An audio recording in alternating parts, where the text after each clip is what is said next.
Hello everyone, TG Blazar here with John. He plays 71st in the Dallas-Fort Worth YCS. I wish I could say that. But he did really well. Tell us about the deck that you're playing, man. Okay, so to start off, I'm playing Danger Zombie Orcust. I know the comment, like, just throw Orcust and everything, and I mean, it works. Gross. So, let's get started. Alright, what do you got? So, I'm playing 43 cards in the main deck. Interesting. So we'll start off with the standard package of zombies. We have 3 Uni zombies that I'm maining. This is really good. The Foolish effect gets the zombie world, or if you already have a way to get zombie world, it pitches the glow up bloom for a Baladrop, which is really good in certain matchups. So I'm playing 2 Necroworld Banshees. I was running 3 at first. After playing it and everything, I almost want to cut this down to 1 just to have it be a search target. It didn't really come up that often that I needed to, and drawing the second one was just almost always a brick. So I would probably cut 1 up. I'm playing 2 Glow Up Bloom. I was running 3 at first, but again, getting more than 1, it kind of feels brickish. Felt really good though. And its search target is Doom King Baladrop. Performed wonderfully today. It just helped me. Duelist signing 2 more players for Duelist League number 3. 2 more players for Duelist League number 3. Really helped in a couple matchups. Very good against Salad, very good against Lunalight Orcust. I had quite a few of the Lunalight Orcust players just go, wait, you can do both effects in the same turn? Yes, you can. Very good for just helping to slow them down enough. And then for my last zombie card, I'm playing a Gozuki. It's just essentially another Unizombie with the effect that the Foolish. So you're typically sending a Banshee, or if you have a Banshee, you're sending a Glow Up Bloom to get a Baladrop. Also, Yu-Gi-Oh players, if you signed up for event number 13, please see the judge with a clipboard by the Yu-Gi-Oh banner next to concessions. Your event is ready to begin. Win at number 13. So it also has a neat effect when it goes to the graveyard. You can banish another zombie in your graveyard to special summon a zombie from hand. Very useful in case you have a Baladrop in hand, just sitting there. So I really did like it. Next up, we're going with a Danger package. You get your standard package. I got 2 Nessie, 2 Jackalope, 2 Tsuchinoko. I'm playing 2 Mothman. Attention players, taking registration for the charity event up front. Looking for a $20 cash donation or $20 donation in non-perishable food items. And then Registration for this charity event will take place up at the main stage. And then I'm playing 1 Bigfoot. I really like the Mothman in the deck. It can help pitch cards like Baladrop and stuff if you need it. Very useful. After that, we are going on to the Orcust package. Fairly standard. I'm playing 2 Harpors, 2 Nightmares. I love playing 2 Nightmares, especially if when you go and have 1 in hand and you go into the Mermaid play. Pitching the Nightmare, like your opponent at that point never ashes the Mermaid. Like there's just no point because you can still just pop off. And then we're playing a single skeleton. Players, we have 12 spots left for Speed Duel Attack of the Giant card before this event is capped. There's only 12 spots left for the Speed Duel Attack of the Giant card. Registration will close for this event in 35 minutes. Okay, so like I was saying, we playing 1 skeleton. Almost never want to play more than 1 unless you're playing pure. It can be a brick. So we're playing 1 Gizmic Orochi. Very useful for just starting out plays in case you're drawing and like you're not seeing your dangers. Also useful to just get some damage in, and it's just a consistent threat that always has to be answered.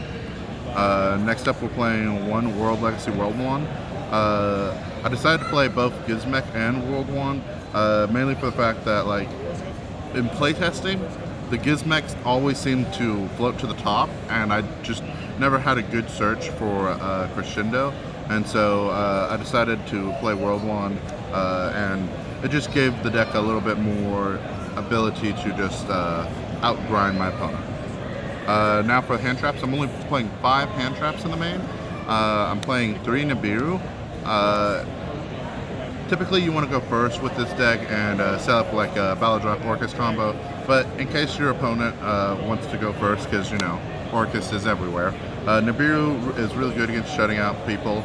And the funny thing is that in one of my games against Lunalight Orcust, game 2, they didn't go through the Azathoth because they assumed I sided out the Nibiru, which I didn't, because I mean you can only like change the deck so much. And I decided to keep the Nibiru, figured it might be able to, you know, just give me something. And, you know, 3k beat stick. Right. On top of that, I'm also playing 2 Ash Blossoms. I mean, what is there to say about Ash that hasn't been said? That concludes my monster lineup. For spells, of course, we're going to play 3 Zombie World. Playing Gizmek, this needs to be at 3. You always want to see it, and if like you open it, it's great because you don't have to go for the Banshee play to get it. Really great, just having it with Baladrock and being able to negate and banish an opponent's thing. And like you'll have the Crescendo to protect it and the Dingirsu to protect it. I just loved it. Really helped me out. It just shut out Salamangreats because they can't go into their Link 1 because that requires a Cyburst and it's a zombie. Just really loved the deck. I'm playing for my other field spell 1 Babel.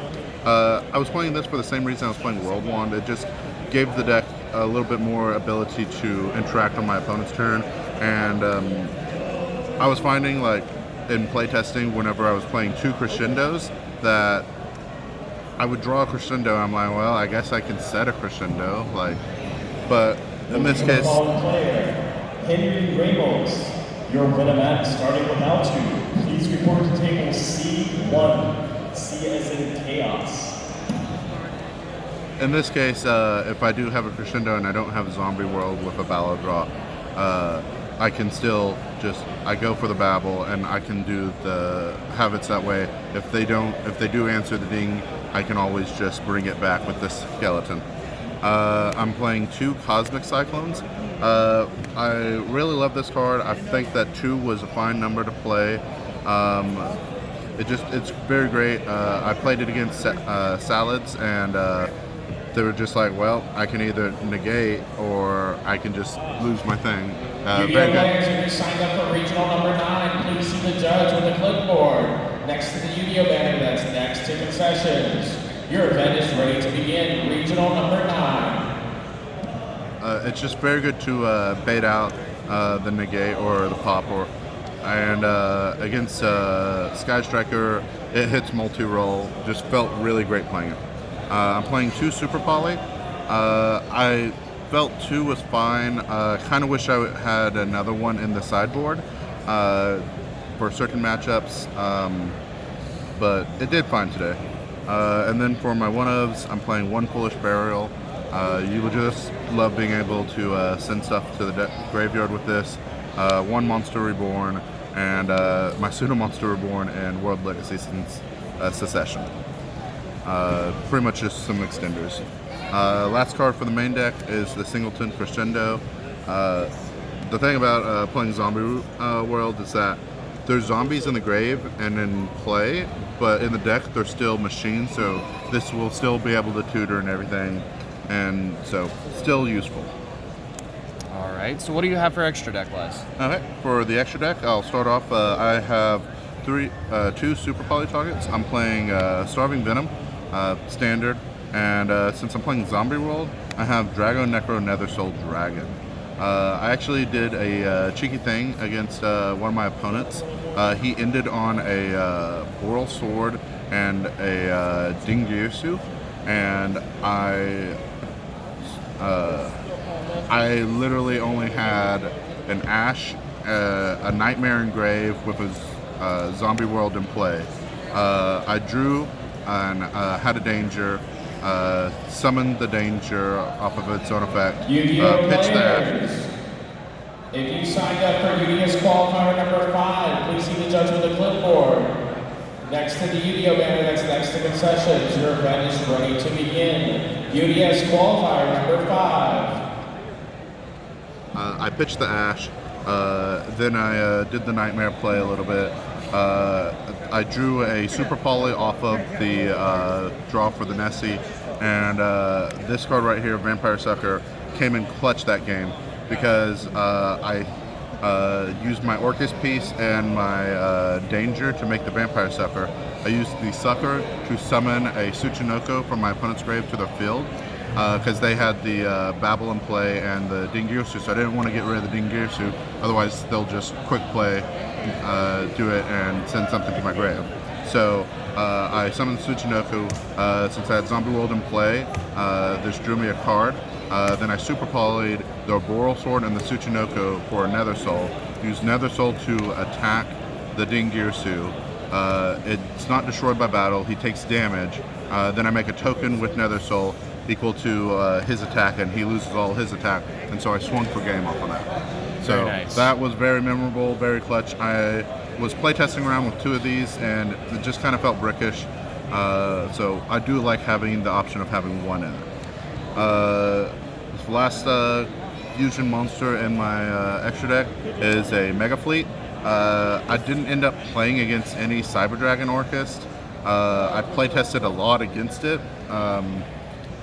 Mega Fleet, like, even if they play around it and they have that Nova, you'll just summon like and make like a Vampire Sucker or something, and then Mega Fleet to get rid of that negate. And so very useful. I did like having it, very glad I played it.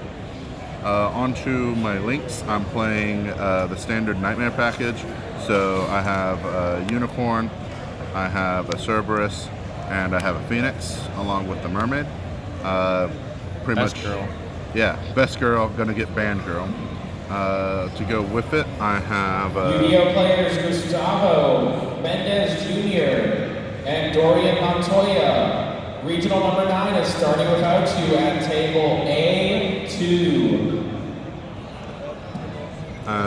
So to go with it for the Orcust package, I'm playing 2 Galateas and a Longirsu along with a Dingirsu. I loved how they played out today. Very effective. Really loved it. To follow it up, I am playing a Boral Sword and a Borload. I didn't like the Borload. Never felt needed, just because Boral Sword was the OTK and Dingirsu was able to handle anything, so I never felt the need to go into a Borload to steal my opponent's creature. The last card is a Mech Knight Crusadia Avermax. I had it in here. To be honest, I would have rather had a Bomber Dragon in here, but I just didn't have one, just because the Orcust engine does lock you into darks, so I almost never played it. So that was my extra deck. Onto my side deck. I wish I had played this slightly differently with some of my numbers. I had previously played this and ended up losing and not getting my invite at a YCS, and so I kind of overcompensated because of the deck I lost to. But I'm playing 3 Pankratops. Very great, going second. Just loves summoning it, swinging, and being able to pop. I'm playing 3 Lancias, pretty much for the mirror match. Very useful. Very glad I am running 3. As I said, I kind of overcompensated a little bit. I'm playing. Players, 20 minutes left in registration for Speed Duel, Attack of the Giant Card. 20 minutes left in registration for Speed Duel, Attack of the Giant Card.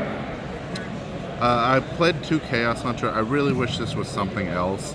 Probably like some Call Buys or something. One of the only decks I lost to was the Pure Orcust deck, and just having a couple call buys to deal with their hand traps would have felt lovely. I also played 3 red reboots. Pretty much bring those in case I played like Altergeist or something, or some jank deck. Never ended up actually using it, but still glad I had it at 3 in the deck. I'm playing 2 anti-spell for the Pendulum matchup and the Striker matchup. The one game I played against Pendulum, I didn't end up seeing it, but I ended up winning anyways. Still very liked having it in it. Playing 1 Imperial Order again for the Sky Striker matchup. It's pretty much an auto win because you're just trying to slow them down for the turn so that way you can just OTK them. And then an Unending Nightmare. This is also for the Pendulum matchup. Maybe would have liked to play 1 more of it just so I could have saw it more, but I still liked it. And that's the deck. All right. Are there any changes that you think you would make in like the main deck or the extra deck, or? Like I said, probably would have liked to have a Call by the Grave or 2 in the extra deck.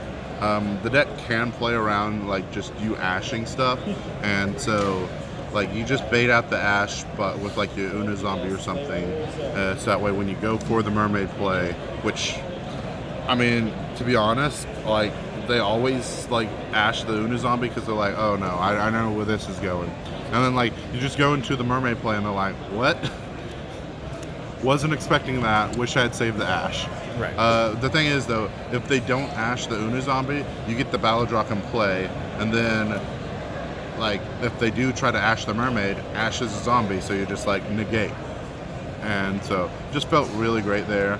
The only losses I had were against Striker, a single Lunalight Orcust build, and pure Orcust. Felt the deck did fairly good. The only reason why I lost to the Lunalight Orcust, I was in a hurry and just missed and didn't play out my combo that I should have. Just because I was trying to hurry up because I had lost game 1. Yu-Gi-Oh players, if you signed up for Winamax number 14, It looks like we have the clipboard next to the Yu-Gi-Oh banner that is by concessions. Your event is ready to begin. Winamax number 14. It looks like we also have another question real quick. So like, what changes do you think you're going to have to make after this next ban list? So to be honest, if Mermaid does get hit, like the deck just pretty much goes back to just being like pure zombies, probably up the Super Poly to 3 and just focus more on the zombie aspect of it. Like maybe play some dangers if I want to try to do the OTK. I did like them in the deck, especially just being able to like be like danger, end up pitching like a glow up bomb or something, and then get the summon, and then resolve the draw and everything. And the funny thing is, I had someone try to DD Crow the glow up bulb, and I'm like, you can't unless I send it for cost. Like you just can't hit the card because it, like when the whatever effect, like if I'm foolishing it, resolves, it's still my turn. So I just activate it, and like you just can't call by it because it banishes as cost. I would probably play a playset of Ghost Spell and Haunted Mansion at that point, just for call by, because I did get my Baladrock called by a couple times. So feels bad, man. It does, but still has just some great viability though in the pure zombie form. Okay. Well, we look forward to seeing what else you can do, man. Thank you very much. Yep.